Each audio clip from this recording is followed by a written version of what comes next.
In this video guys, I will be sharing with you how you can apply for your NHT refund. So in this tutorial, I will be using the website. You can also use the mobile app, right? However, whether you're using the mobile app or the website, the steps are pretty much the same. So from Google, you can type NHT refund application, as well as I'll leave the link in the description of this video, right? So we're going to select this link here. When you're on this page, under contributions refund, select apply NHT online.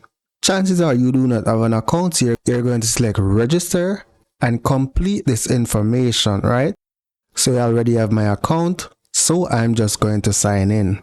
And you can use the same account to sign in the mobile app and complete the same application.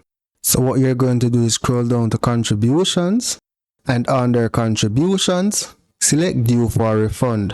So you can see that I have one refund which is due, which is from 2016.